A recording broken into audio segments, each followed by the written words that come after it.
Hello everyone, my name is Amrit Kaur Pilania and I welcome you to School C, India's first online school. हमने class 7th science का chapter 1 start किया था, उसी को continue करते हैं। 2-4 topics उसके बचे हुए हैं। देखिए, some organisms live together and share bond and shelter and nutrients. उन ऑर्गेनिजम्स का जो रिलेशन है उसे कहते हैं सिम्बायोसिस। जैसे आपके पेरेंट्स को देखिए आप, हैव यू एवर थॉट कि वो मतलब शादी के बाद क्या उनका रिलेशनशिप कैसा है? उनका रिलेशनशिप ऐसा है कि अगर मान लीजिए आपकी मदर हाउसवाइफ है तो आपके फादर वर्किंग होंगे, ठीक है? तो आपके फादर क्या कर रहे हैं, बाहर से वो अर्न करके लाते हैं फैमिली का खर्चा चलाने के लिए। आपकी मदर घर का ध्यान रखती हैं, आपका ध्यान रखती है, खाना बनाती है सबके लिए। सो ये एक सिम्बायोटिक रिलेशनशिप है जिसमें उन्होंने अपने काम बांट लिए, जिसमें किसी एक इंसान को कंप्लीटली नुकसान नहीं होता, किसी दूसरे को कंप्लीटली फायदा नहीं होता। पैरासाइट और होस्ट की तरह नहीं है ये रिश्ता, ये सिम्बायोसिस जैसा है। जैसे कुछ फंगी या फिर फंजाई जो होती हैं, सम फंजाई, वो एल्गी के साथ रहना स्टार्ट कर देती हैं। तो फंजाई जो है वो फोटोसिंथेसिस नहीं कर सकती, लेकिन एल्गी यानी जो काई है वो फोटोसिंथेसिस कर सकती है। तो एल्गी क्या करेगी, एल्गी प्रोवाइड करेगी फूड। यानी एल्गी क्या है, हमारी वाइफ है। ऑर्थोडॉक्स जो शादी होती है उसमें जो वाइफ होती है वो खाना बनाती है ना, इसी तरीके से एल्गी क्या है, वाइफ है। और फंगी क्या है, फंगी उसको शेल्टर देता है यानी रहने की जगह देता है एंड प्रोटेक्शन देता है, ठीक है? तो फंगी यहाँ पे क्या किसका रोल प्ले कर रहा है, फंगी रोल प्ले कर रहा है हस्बैंड का, ऑर्थोडॉक्स फैमिली में, ठीक है? सो फंगी एंड एल्गी का जो ये रिलेशनशिप है, इस रिलेशनशिप को हम कहते हैं symbiosis. What is it called? This is called symbiosis. Okay, certain fungi live inside the roots of plants. बहुत सारी फंगी पौधों के रूट्स में रहती हैं। फंगी उनको क्या देती है, the plant provides nutrients to the fungus and in return fungus provides water and certain nutrients. Fungus plant को कुछ न्यूट्रिएंट्स प्रोवाइड करेगी, कुछ पोषण देगी, बदले में जो प्लांट है वो उसको खाना प्रोवाइड करेगा। In organisms called lichens, a chlorophyll containing partner, which is an alga, and a fungus live together. The fungus provides shelter, water, and minerals to the alga, and in return, alga provides and prepares and provides food to the fungus. ये जो fungus और algae का रिश्ता मैंने आपको बताया था, इनको साथ में कहते हैं लाइकन। लाइकन्स बहुत इंपॉर्टेंट होती है, आपने देखी भी होंगी लाइकन। लाइकन नहीं देखी होगी तो उनसे कुछ जो सामान बनता है वो देखा होगा। फॉर एग्जाम्पल अगरबत्ती। अगरबत्ती किससे बनती है? अगरबत्ती लाइकन्स से बनती है। जो इंसेंस स्टिक जिसको कहते हैं ना हम, खुशबू देने वाली स्टिक्स, वो लाइकन्स से बनती है।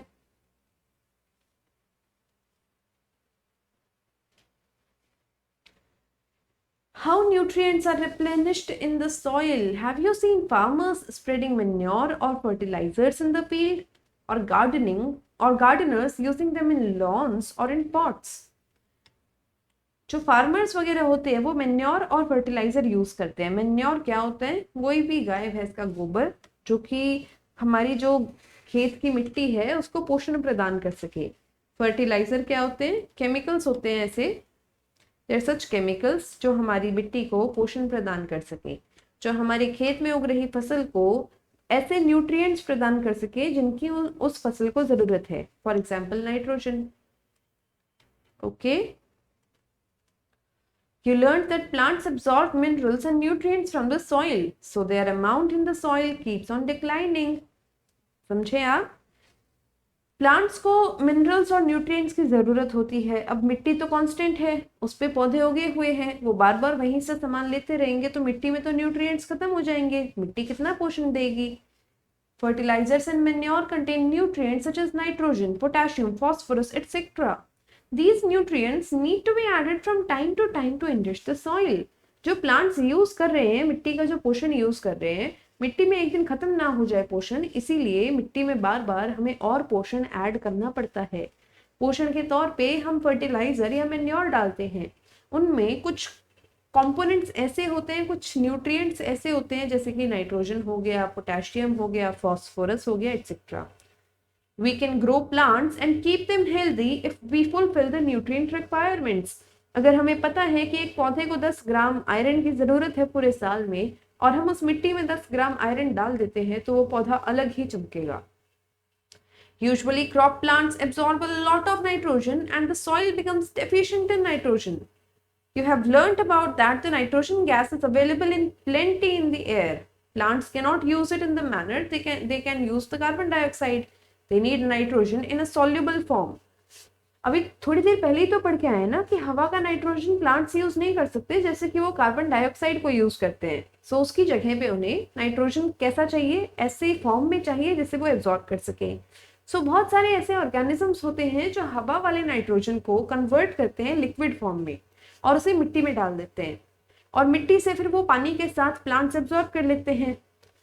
The bacterium called rhizobium can take atmospheric nitrogen, convert it into usable form. But rhizobium cannot make its own food, so it often lives in the roots of gram, peas, moong, beans and other legumes and provide them with nitrogen. जितनी भी protein rich crops होती हैं जिन्हें हम दाल कहते हैं, उन सभी की जड़ों में, दालों की जड़ों में एक बैक्टीरिया रहता है जिसको राइजोबियम कहते हैं।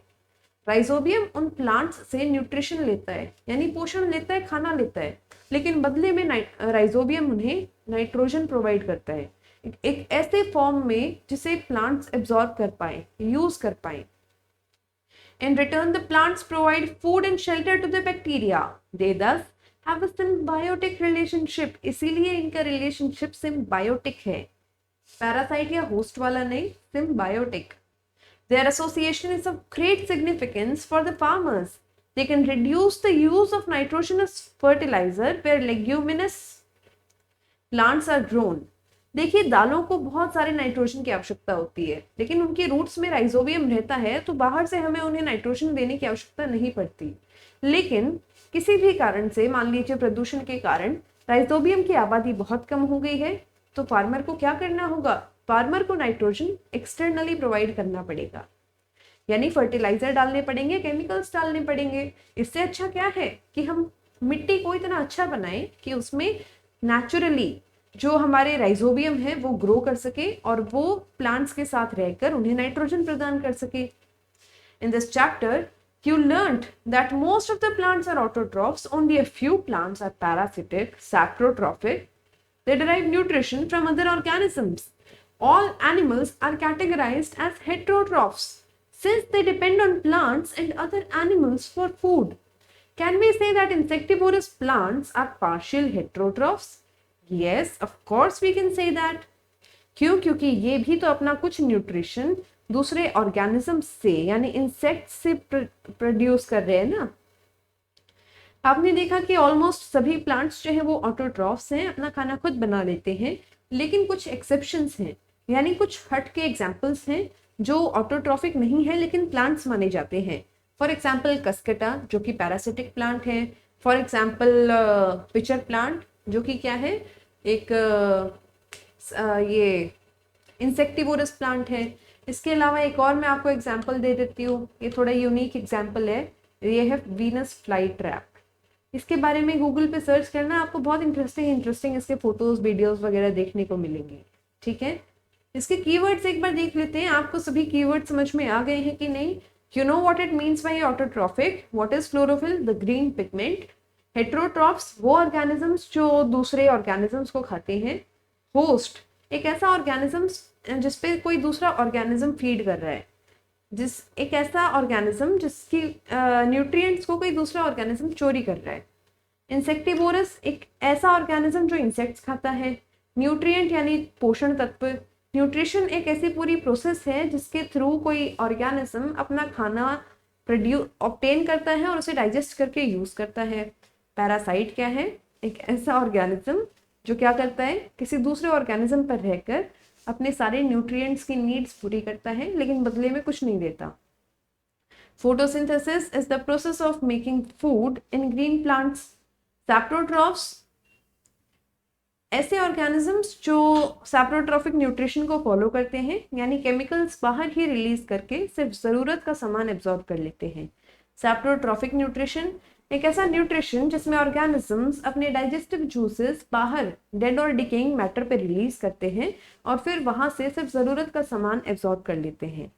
स्टोमेटा स्मॉल पोर्स होती हैं लीव्स में, कुछ छोटे छोटे छेद होते हैं जिनके थ्रू कार्बन डाइऑक्साइड लीफ के अंदर जाती है एंड ऑक्सीजन बाहर निकलती है। ओके, स्टोमेटा से इनफैक्ट आप आगे फ्यूचर में कुछ अगली क्लासेस में पढ़ेंगे कि कुछ वाटर पार्टिकल्स भी बाहर आते हैं, but for now that is not very important for you. Okay,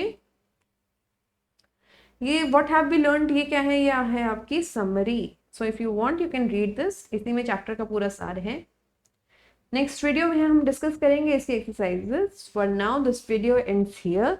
my name is Amrit Kaur Pilania and this video was presented to you by school C, India's first online school.